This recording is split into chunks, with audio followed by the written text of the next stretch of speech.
Welcome to JP Andhra Pradesh news. అంటే ధాన్యం కొనుగోలు కేంద్రం అనేది ఇక్కడ మరియు ఇద్దలూరు, అలాగే సైదాపురం, తుమ్మతలుపూరు, ఇట్లా అనంతమడుగు, చీకమూరు, ఇట్లా మొత్తం సైదాపురం మండలంలో 6 కేంద్రాలను ఏర్పాటు చేయడం జరిగింది.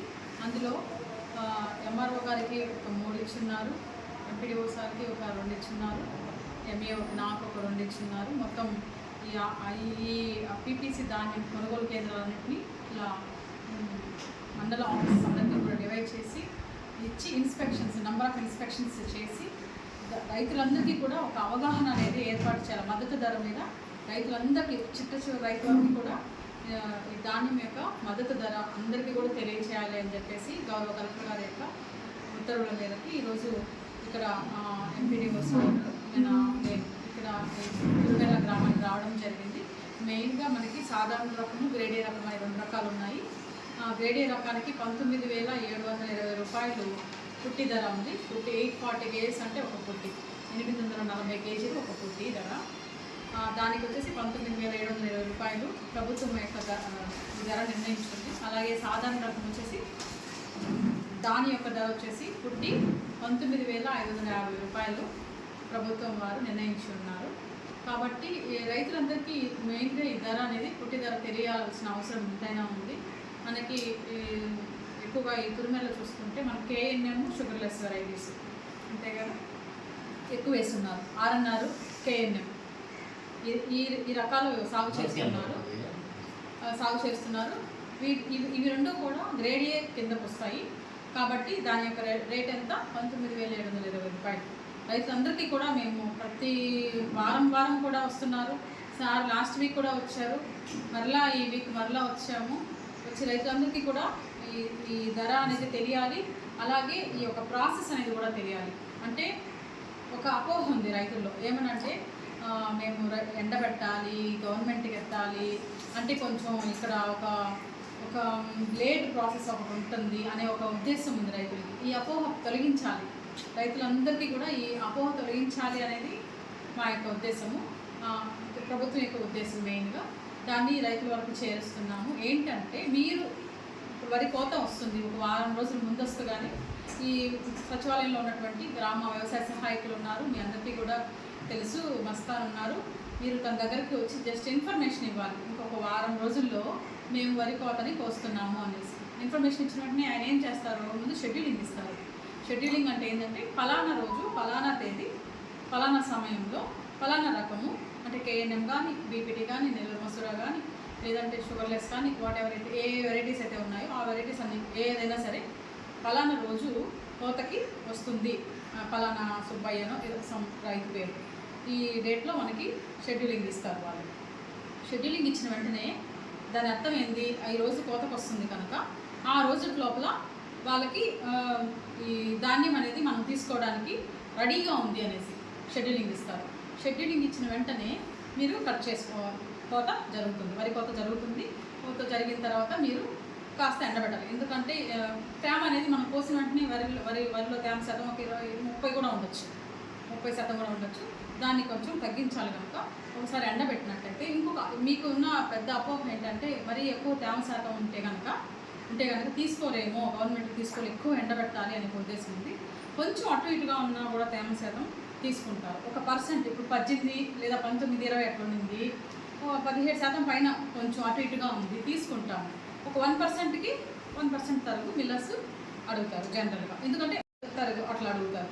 కాబట్టి మీరు కళ్ళల్లోనే దాన్ని ఎండబెట్టుకొని 17%కి వచ్చిన చూసుకున్నట్టయితే కనుక మనము కొంచెం రైతుకు మేము మద్దతుగానే నిలిచి కొంచెం అటు ఇటుగా ఉన్నా కూడా తేమ శాతము తీసుకోవడం జరుగుతుంది. తీసుకున్న తర్వాత ఈ టెక్నికల్ పర్సన్ ఎవరైతే ఉన్నారో వారు పీపీసీ పరిధిలో ఉన్నటువంటి టెక్నికల్ పర్సన్ వారు వచ్చి మీకు రైతు కళ్ళల్లో ఉన్నటువంటి ఆ శాంపిల్స్ తీసుకుంటారు. డిఫరెంట్ ప్లేస్లో శాంపిల్స్ తీసుకొని దాన్ని వారు వాడ్రాంగిల్ మెథడ్ అంటే వాళ్ళకి ఏదైతే మెథడ్స్ ఉన్నాయో ఆ మెథడ్లో పర్సంటేజ్, తేమ, తాలు ఇవన్నీ చూస్తారు. తప్పలు ఏమైనా ఉన్నాయా, లేకుంటే నల్ల గింజలు ఏమైనా ఉన్నాయా, ఇంకా తరకలు ఏమైనా ఉన్నాయా, ఇట్లాంటివన్నీ చెక్ చేసుకొని, మట్టి పెళ్ళలు ఏమైనా ఉన్నాయా అన్ని పర్సంటేజ్ కింద తీసేసుకొని అవన్నీ చెక్ చేసి వారికి ఒక కూపన్ ఇస్తారు. ఏమనంటే మీ తేమ శాతం ఎంత ఉంది అని ఒక రైతుకి ఒక కూపన్ బేస్ చేసుకొని రైతు ఏం చేస్తారు, ఆ కూపన్ తీసుకెళ్తే ఇంకెక్కడ ఎవరు ఆపేదానికి లేదు, రైస్ మిల్లర్లు కూడా ఆపేదానికి లేదు. టెక్నికల్ పర్సెంట్ ఇస్తారు మీకు అది. ఆ కూపన్ ఇచ్చిన వెంటనే ఆ పర్సంటేజ్ ఏదైతే ఉందో తేమ శాతం అది ఫైనల్ ఫిక్స్. అక్కడ ఎంతైతే ఉందో అంతే ఇంకా ఫిక్స్, ఎక్కడ ఎవరు ఆపడానికి కూడా లేదు. దాన్ని బేస్ చేసుకొని పీపీసీ సెంటర్ వారు, సొసైటీ వారు వాళ్ళకి టెక్ షీట్ జనరేట్ చేయడం కానీ, రైతు గన్నీ బ్యాగ్స్ ఇవ్వడం కానీ, అలాగే దానికి ఇంకా ఎవ్రీథింగ్ వాళ్ళు సెంటర్ వాళ్ళు చూసుకొని రైస్ మిల్ ఎక్కడైతే రైస్ మిల్ మనకు అటాచ్ చేసిందో, బ్యాంక్ గ్యారంటీ ఉండే రైస్ మిల్ అటాచ్ చేసిందో అక్కడికి మీరు ధాన్యాన్ని పంపించే ఏర్పాటు అంతా కూడా ధాన్యం కొనుగోలు కేంద్రం వారు చేస్తారు. ఇందులో రైతుకి కష్టం ఎక్కడా కూడా లేదు. ఈ విషయాన్ని రెగ్యులర్గా కూడా మాకు ఏవైతే అటాచ్ చేస్తున్నారో ఆ పీపీసీ సెంటర్స్ అన్నిటికి కూడా విజిట్కి వస్తున్నాము, రైతులకి తెలియచేస్తున్నాము. ఇదంతా కూడా రైతులు ఖచ్చితంగా తెలుసుకోవాలని చెప్పేసి కోరుచున్నాము. మీరు ఇంటికి వెళ్ళి మిగతా రైతులందరూ కూడా చెప్పాలి, మహిళా రైతులందరూ కూడా మీ ఇంట్లో అందరికీ చెప్పాలి, మిగతా వారికి కూడా చెప్పాలి. బయట రేటు ప్రస్తుతానికి ఎంత ఉందని చూసుకోండి, గవర్నమెంట్ రేట్ చూసుకోండి, మీకు రైతుకి ఎక్కడ గిట్టుబాటు ఉంటుందో అక్కడ చెక్ చేసుకోండి. ఓకేనా?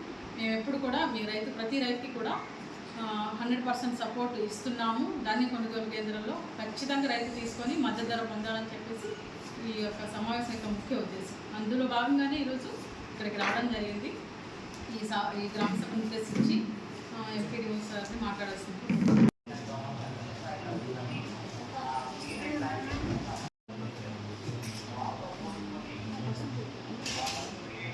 సమావేశానికి ఇచ్చేసిన రైతులకు, మహిళా రైతులకు అందరికీ వందనాలు. మనకి నిన్న కూడా గౌరవ జిల్లా కలెక్టర్ గారు టెలికాన్ఫరెన్స్లో చెప్పారు, ఎట్టి పరిస్థితుల్లో కూడా ఏంటంటే రైతులు నష్టపోకూడదు. ప్రభుత్వం ఏ విధంగా అయితే రైతులు నష్టపోకుండా చర్యలు తీసుకుంటుందో ఆ చర్యలన్నింటినీ కూడా క్షేత్రస్థాయిలో ప్రతి రైతుకి తెలిసేటట్లుగా చూడాలి అని చెప్పి ఖచ్చితంగా మీటింగ్ పెట్టండి. తరచుగా వాళ్ళతో సంప్రదింపులు జరుపుతూ వాళ్ళకి మా గవర్నమెంట్ ఇచ్చే గైడెన్స్ అన్నింటినీ కూడా వారికి క్షేత్రస్థాయిలో చేరవేసి వాళ్ళు లబ్ధి పొందేటట్టుగా, లాభం పొందేటట్టుగా చర్యలు తీసుకోవాలని సూచించారు. దానిలో భాగంగా ఈరోజు మనం తిరుమల సచివాలయానికి రావడం జరిగింది. మనకి గతంలో కూడా చెప్పాము, 17% తేమ శాతం ఉంటే తీసుకుంటాము, దానికి మించి ఉంటే కూడా అది 22% కానీ 23% కానీ ఎంత ఉన్నా కూడా తీసుకుంటాము. అంతేగాని తేమ శాతం ఎక్కువ ఉంది, మీరు తీసుకెళ్ళి ఆరబెట్టి తీసుకోరండి, ఇట్లాంటి మాటలేమి కూడా ఉండవు. తేమ శాతం ఎంతైనా కూడా తీసుకుంటాం. మేడం గారు చెప్పినట్టు ఆ దామాషలో 1% తగ్గించడం ఇట్లా ఉంటుందన్నమాట. అంతేకాదు ఇక్కడ నుంచి వెళ్ళిన తర్వాత ఎక్కడ కూడా లేట్ అనేది ఉండదు. మిల్లర్ దగ్గరికి వెళ్ళిన తర్వాత కూడా మిల్లర్ కూడా అక్కడ లేట్ చేయరన్నమాట.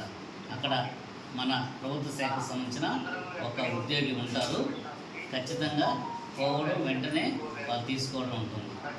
అక్కడ ఇంతకుముందులాగా గతంలో ఎప్పుడైనా కూడా కొంచెం లేట్గా ఆపుతారు అవి ఇవి అనేది అపోహలద్దు.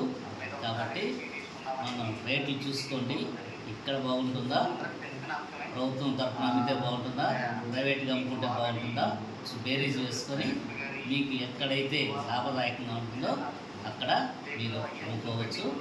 కానీ ప్రభుత్వం ఏదైతే చేస్తుందో ఇవన్నీ కూడా మీరు క్షుణ్ణంగా తెలుసుకుంటేనే మీరు బేరీజ్ వేసుకునేదానికి అవకాశం ఉంటుంది. కాబట్టి ఖచ్చితంగా మీరు ఆ విధంగా లబ్ధి పొందాలని ఎవరో జిల్లా కలెక్టర్ గారు టెలికాన్ఫరెన్స్లో అందరూ అధికారులని ఆదేశించింది ఏమంటే, ఏ ఒక్క రైతు కూడా నష్టపోకూడదు. అంటే ప్రభుత్వం రైతుల నుంచి ధాన్యం కొనుగోలు కోసం ఏ విధమైన చర్యలు తీసుకుంటుందన్నది ప్రతి చిన్న విషయాన్ని కూడా క్షేత్రస్థాయి వరకు తీసుకెళ్ళి వాళ్ళకి విపులంగా వివరించమని ఆదేశించున్నారు. దానిలో భాగంగా ఈరోజు మనం తురుమెర్ల పరిధిలో, అదేవిధంగా దుర్గలూరు పరిధిలో రైతులతో సమావేశం ఏర్పాటు చేసి వాళ్ళకి ప్రతి చిన్న విషయాన్ని వివరించడం జరుగుతుంది. కాబట్టి మనకేంటంటే 17% తేమ శాతం ఉంటేనే తీసుకుంటారు అనేది ఒక అపోహ మాత్రమే. తేమ శాతం ఎంత ఉన్నా కూడా తీసుకుంటాము, అంతేగాని దాన్ని ఆరబెట్టుకొని 17% తేమ శాతం వచ్చిన తర్వాత మాత్రం తీసుకురండి అనేది చెప్పవు. మనం ఎంతైనా తీసుకుంటాము, ఆ దామాషలో 1% 6% తగ్గించడం అనేది జరుగుతుంది. అదేవిధంగా ఇక్కడి నుంచి మనం ప్రభుత్వ వాహనంలో తరలిస్తాము, లేదా ప్రైవేట్ వాహనం పెట్టుకున్నా కూడా దానికి GPS పెట్టడం అనేది జరుగుతుంది. తర్వాత మిల్లర్ దగ్గర కూడా ఏంటంటే రెవెన్యూ అధికారి ఒకరు అలాట్ చేయడం జరుగుతుంది. అక్కడ మన ధాన్యం ఎప్పుడైతే వెళ్తుందో ఇమీడియట్గా దాన్ని అక్కడికి తరలించడం అనేది జరుగుతుంది. అక్కడ కూడా ఎటువంటి లేట్ అనేది ఉండదు. ఈ వివరాలన్నీ కూడా ప్రతి రైతు కూడా తెలుసుకొని మన ప్రభుత్వం దగ్గర అమ్మితే లాభమా లేదా ప్రైవేట్ వ్యాపారస్తుల దగ్గర అమ్మితే లాభం అనేది బేరీజ్ వేసుకొని దానికి తగ్గట్లుగా వాళ్ళు అమ్ముకోవచ్చు. కానీ ప్రభుత్వం ఏమైతే వస్తువులు ఇస్తుంది, వెసులుబాట్లు కల్పిస్తుంది, ఇవన్నీ కూడా ప్రతి ఒక్క రైతు కూడా ఎప్పటికప్పుడు తెలుసుకుంటూ ఉండాలి. వారికి లాభదాయకమైన పద్ధతిలో వారు వెళ్ళవచ్చు. కాబట్టి రైతులందరూ కూడా ఇవన్నీ కూడా మనసులో పెట్టుకోవాలని కోరుతూ సెలవు తీసుకుంటారు.